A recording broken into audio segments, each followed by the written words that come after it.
हाँ, तो देश में तो आप सलाह दे रहे हैं कि जी गाड़ी में लोग कार पूलिंग करें, वहाँ हवाई जहाज में बैठ करके जा रहे हैं जो गौमूत्र से चलता है। यहाँ के मुसलमानों को से नफरत करते हुए विदेश में सऊदी में जाकर के उन मुसलमानों को गले लगाने का काम कर रहे हैं। तो यही तो आजादी के समय पे हुआ था। अगर शहीद आजम भगत सिंह आज जिंदा होते, हम सबके बीच में होते, ये स्थिति पैदा ही नहीं होती। नेताओं के बीच में वो दहशत होती, नेताओं के बीच में वो डर होता, नेताओं के बीच में वो रूह कपा देने वाला डर होता कि अगर हमने कुछ गलत काम किया तो ये भगत सिंह हमें बख्शेगा नहीं। कि आपको ना इतिहास पढ़ना पड़ेगा सबसे पहले, और इतिहास हमेशा खुद को दोहराता है।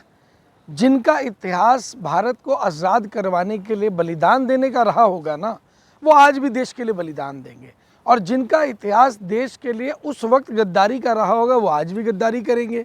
तो अगर आज की मैं बात करूं, वो यहाँ के मुसलमानों को से नफ़रत करते हुए विदेश में सऊदी में जाकर के उन मुसलमानों को गले लगाने का काम कर रहे हैं। तो यही तो आज़ादी के समय पे हुआ था। वो भूल गए थे उस वक्त भी कि मुसलमानों ने भी बराबर की कुर्बानी दी है देश को आज़ाद करवाने के लिए। जब वो देश को आज़ाद करवाने के अंदर हिंदू मुस्लिम सिख सब लोग बराबर लड़े थे, लेकिन उस वक्त में भी इनके जो जिन्होंने टू नेशन थ्योरी का कॉन्सेप्ट दिया था, वो लोग उस वक्त भी मुस्लिमों से नफ़रत किया करते थे। तो आज ये उन्हीं के वंशज हैं जो मुसलमानों से नफ़रत करने का काम करते हैं। और बाहर के मुस्लिमों से भी ये जो आज ये जाकर के जो ढकोसला करने का काम कर रहे हैं, मुझे ऐसा लगता है वो केवल और केवल अपनी जो ज़रूरत है, तेल की जो ज़रूरत है, तेल जो आयात करना है, गैस आयात करना है, जो संसाधन चाहिए जिसमें वो देश में भारत में निकम्मे साबित हो चुके हैं, उन चीज़ों की पूर्ति करने के लिए विदेश जाकर के आज मुसलमानों के गले भी लगेंगे और मुसलमानों के पैर भी पड़ेंगे। ये तो अच्छी बात है ना, देश हित के लिए झुक रहे हैं मोदी जी, आपको तो गुनगाना चाहिए। देखिए, देश हित के लिए झुकना और विदेश नीति का मजबूती से बनाना दोनों चीज़ें अलग अलग हैं। आप तो किसी के भी पैर पड़ जाइए जा करके, आप डोनाल्ड ट्रंप के पैर पड़ जाइए, आप पुतिन के पैर पड़ जाइए, तो फिर आप ये क्यों कहते हैं कि हमारी बहुत मजबूत विदेश नीति है? आप विदेश नीति बोल दीजिए ना कि हमें विदेश नीति का वो भी नहीं पता। अगर विदेश नीति आपकी है ही नहीं, तभी तो आज आपको जाकर के यहाँ तो देश में तो आप सलाह दे रहे हैं कि जी गाड़ी में लोग कार पूलिंग करें और वहाँ हवाई जहाज में बैठ करके जा रहे हैं जो गौमूत्र से चलता है। भाई वो भी तो तेल से ही चलता है, ईंधन से चलता है। और जो आप जाकर के वहाँ 2 घंटे बात करें वो तो वर्चुअल कॉलिंग जूम के थ्रू भी हो सकती थी, लेकिन क्यों जाना पड़ा? क्योंकि उनको मालूम है कि अब स्थिति इतनी ख़राब हो चुकी है कि अब तेल का जो स्टॉक है वो शायद रिज़र्व उतना ज़्यादा बचा नहीं है।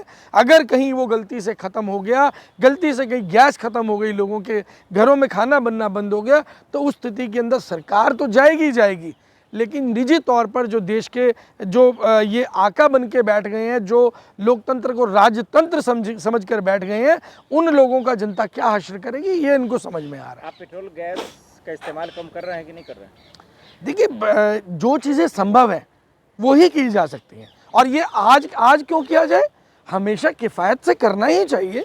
अगर आप एक कमरे से दूसरे कमरे में जा रहे हैं तो एक कमरे की बत्ती आपको बंद करनी ही चाहिए।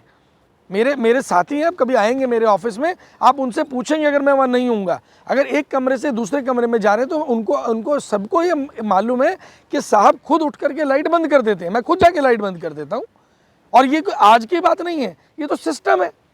अगर एक कमरे से दूसरे में जा रहे हैं एसी बंद किया जाता है, एक कमरे से दूसरे कमरे में जा रहे हैं संसाधन बिजली के उपकरण सभी बंद किए जाते हैं। और अगर वाहन लेकर के जाया जा रहा है तो वाहन ज़रूरत के लिए उपयोग हो रहा है, अननेसेसरी घूमने के लिए या आवारागर्दी करने के लिए नहीं घूमा जा रहा है, या 10 गाड़ियों का काफिला लेकर के घूमने इंजॉय करने नहीं निकला जा रहा है। तो मोदी जी की अपील का मतलब कैसे देखा जाए, जो एक तरफ वो फरमान जारी कर रहे हैं और दूसरी तरफ उनके नेता तो अब सेल्फी खिंचा कर डाल रहे हैं? देखिए, मैं आपको एक चीज़ बता देना चाहता हूँ, देश में गोल्ड का भाव बढ़ने वाला है, सबको मालूम है, पूरे विदेश में सब देशों को मालूम है, सबके केंद्रीय बैंकों को मालूम है, सभी केंद्रीय बैंक पैसे गोल्ड को इकट्ठा कर रहे हैं, बड़े व्यापारी गोल्ड को इकट्ठा कर रहे हैं। केवल जनता को खरीदने के लिए मना किया गया है, आम जनता ना खरीदे। क्यों? क्योंकि उनको मालूम है कि आगे आने वाले समय में गोल्ड और कैश ही राजा होगा। जिसके पास गोल्ड होगा वो व्यक्ति अपना जीवन सुचारू रूप से चला पाएगा, और जिसके पास गोल्ड नहीं होगा वो व्यक्ति कहीं ना कहीं, मुझे लग रहा है कि नोट जो है वो कागज़ का टुकड़ा ना रह जाए। लेकिन मोदी की अपील का वो तो उल्टा असर हुआ ना, 20% और बिक्री बढ़ गई गोल्ड की। देखिए बिक्री कहाँ से बढ़ी है, मैं फिर वही बोलूँगा आपको, देश की आम जनता में ये डर बैठ गया है कि जब उनकी बहन की शादी, बेटी की शादी अगले महीने, अगले साल होगी, तब तक गोल्ड का प्राइस जो है वो कहीं बढ़ ना जाए। जब आप इंपोर्ट पे बैन लगा देंगे, 15% की आपने ड्यूटी इम्पोज कर दी, तो 15% तो आपने डायरेक्ट डिक्लेयर कर दिया कि हाइक हो जाएगा प्राइस के अंदर।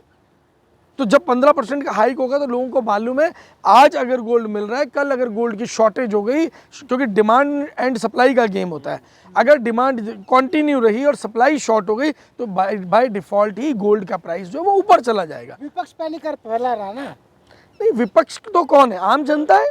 अगर किसी के घर में बेटी है, बहन है, जिसकी शादी होने वाली है, उसके लिए उसको गोल्ड की व्यवस्था करनी है, तो वो कहाँ जाए? क्या वो भी उन्हीं लोगों की तरह बिहेव करने लगे जिनकी बेटी नहीं है, जिनकी बहन नहीं है, जिनकी बीवियां नहीं है? तो संभव नहीं है भाई। देश की आम जनता उस हिसाब से रिएक्ट करती है जो प्रैक्टिकली उनको चीज़ें समझ आ रही होती है, जो उनकी ज़रूरत की चीज़ें। आज इस स्थिति में अगर भगत सिंह जिंदा होते तो क्या मतलब स्थिति क्या उत्पन्न होती और किस तरह का प्रदर्शन पूरे देश में होता? देखिए मैं आपको एक बात बता देता हूँ, अगर आपने बड़ा अच्छा सवाल पूछा है, अगर शहीद आज़म भगत सिंह आज जिंदा होते, हम सबके बीच में होते, तो मैं आपको बता देता हूँ कि ये स्थिति पैदा ही नहीं होती। इन नेताओं के बीच में वो दहशत होती, इन नेताओं के बीच में वो डर होता, इन नेताओं के बीच में वो रूह कपा देने वाला डर होता कि अगर हमने कुछ गलत काम किया तो ये भगत सिंह हमें बख्शेगा नहीं। ये बिल्कुल भी बख्शने वालों में से नहीं है। तो भगत सिंह ना अंग्रेज़ों के सामने झुके थे, ना काले अंग्रेज़ों के सामने झुकते, और यकीनन ये काले अंग्रेज़ तो देश छोड़कर भाग जाते जैसे गोरे अंग्रेज देश छोड़कर चले गए। आपको लगता नहीं है कि अगर इस सरकार में भगत सिंह जी होते तो उन पे भी इल्ज़ाम लगाए जाते हैं कि पूर्व में देखें आपने एपीजे अब्दुल कलाम जी को आतंकवादी घोषित कर दिया गया, मैं ऐसे शब्द प्रयोग नहीं करना चाहता, लेकिन भगत सिंह पे भी इस तरह के इल्ज़ाम लगा देती वर्तमान की सरकार। फिर देखिए भगत सिंह के ऊपर अगर इल्ज़ाम लगते तो क्या आज नहीं लग रहे हैं, बाकियों पे भी लग रहे हैं, उठा करके जेलों में डाला जाता है। लेकिन भगत सिंह अगर आज हमारे बीच में होते, भगत सिंह आज जिंदा होते, तो वो भी कहीं ना कहीं एक जेंजी के तरीके से आगे आते, दिमाग का उपयोग कर दे, जो आज इक्विपमेंट से जो उस वक्त नहीं हुआ करते थे। आपने किया था ना, अन्ना हज़ारे को उठा करके ले गए थे ना, तो क्या हुआ था, देश की पूरी जनता ही तिहाड़ जेल की तरफ चल पड़ी थी। तो फाइनली क्या करना पड़ा, एक दिन भी आप अन्ना हज़ारे को जेल में नहीं रख पाए थे, और भगत सिंह को जेल में डालना तो दूर की बात छोड़िए, अगर भगत सिंह को हाथ भी लगा देते ना तो शायद ये देश की जनता रोडों पे बिछ जाती, रोडों पे लेट जाती कि आपको लेकर के जाना है तो हमारे ऊपर से लेकर के जाइए। यानी आप कह रहे हैं कि समय आ चुका है कि उनके विचारों को अब देश के युवाओं को फॉलो करना चाहिए और उनके बताए गए क्रांति रास्तों पे चलना चाहिए। देखिए शहीद आज़म भगत सिंह ने जिस तरह असेंबली में बम फोड़ा, आज हमें बेरोज़गारी के अगेंस्ट में बम फोड़ने की ज़रूरत है, बेरोज़गारी को ख़त्म करने की ज़रूरत है। बेरोज़गारी बन चुकी है, उसे ख़त्म करने की ज़रूरत है। भ्रष्टाचार देश में एक बम बन चुका है, उसे ख़त्म करने की ज़रूरत है। आज की तारीख में गरीबी जो है वो एक बड़ा बम बन चुकी है देश के अंदर, उसको ख़त्म करने की ज़रूरत है। तो वो बम जिनकी वजह से देश सीमित साधनों के अंदर सिमट कर रह गया है, देश एक लाचार अवस्था के अंदर पहुंच गया है, भारत की छवि विदेशों के अंदर एक गरीब, पिछड़े हुए और भुखमरी वाले देशों में होने लगी है, तो मुझे लगता है कि अगर भगत सिंह जिंदा होते तो इन सब चीज़ों के ऊपर काम करते और कहीं ना कहीं एक समाधान निकाल कर लाते। जैसे गुलाम देश को आज़ाद कराने में उनका एक महत्वपूर्ण योगदान रहा है, ऐसे ही आज अगर वो जिंदा होते तो इस देश की स्थिति को बेहतर करने में शहीद आज़म भगत सिंह का एक महत्वपूर्ण योगदान ज़रूर होता।